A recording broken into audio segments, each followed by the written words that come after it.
Thank you, Presiding Officer. To ask the Scottish Government what its response is to reports that decisions about the procurement of vessels 801 and 802 were rushed for political purposes.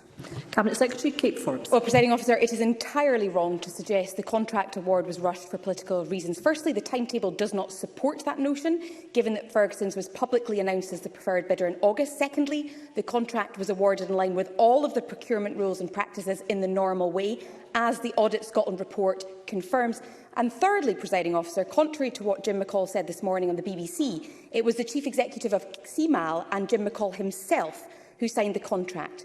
This is a man with a clear interest in shifting the blame on others when the root cause ultimately to the delays of these important vessels was the construction under Cmal. Neil Bibby.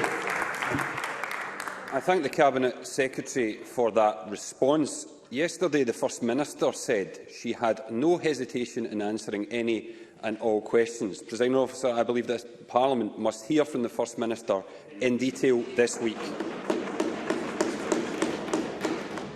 But in the First Minister's absence, is Kate Forbes able to confirm whether the award of this contract, without a full refund guarantee, was discussed and agreed by the Cabinet?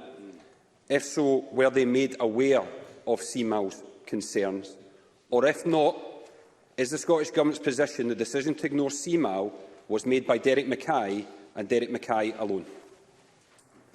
Cabinet Secretary. Presiding Officer, there has been a debate on this subject. There has been a statement on this subject. I am answering questions on this subject, and I have answered press queries on this subject. So in terms of scrutiny, I think the member will find that there has been significant scrutiny. In terms of the procurement process, as I said in my first answer, the procurement process was undertaken in good faith, following appropriate due diligence.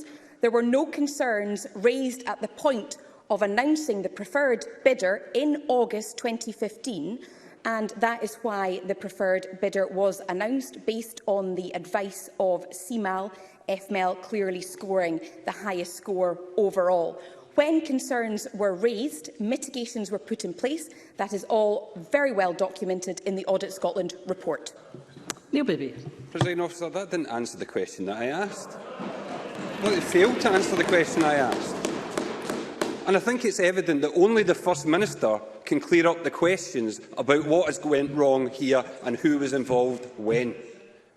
We need honesty and openness about this. We cannot afford secrecy and cover-up, because taxpayers, in the midst of a cost-of-living crisis, are paying for the costs of this government's failure.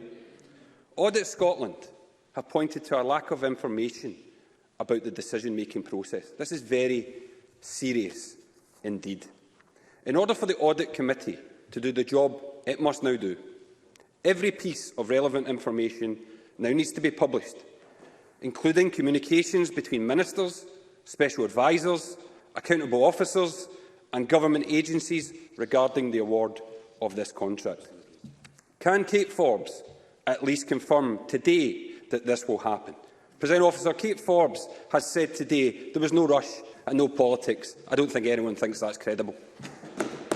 Cabinet Secretary. Well, I can go further than that. It's already happened. There are reams of paperwork that has been published, publicly available on the Scottish Government website. And the fact is that the evidence about the lack of a full refund guarantee has been in the public domain since 2019. But it has taken Neil Bibby 3 years to come across that fact. So if the member is serious about learning the lessons, if he's serious about analysis and facts, then I would suggest he goes back to the parliamentary inquiry, as well as the Audit Scotland report, to look at the facts. In terms of the First Minister stood here last week taking full responsibility for the decisions. We abide by collective responsibility. We've been open, we've been honest, we recognise where things have gone wrong, we are learning the lessons for the future, and if the member would like to look at the facts, it's all publicly available.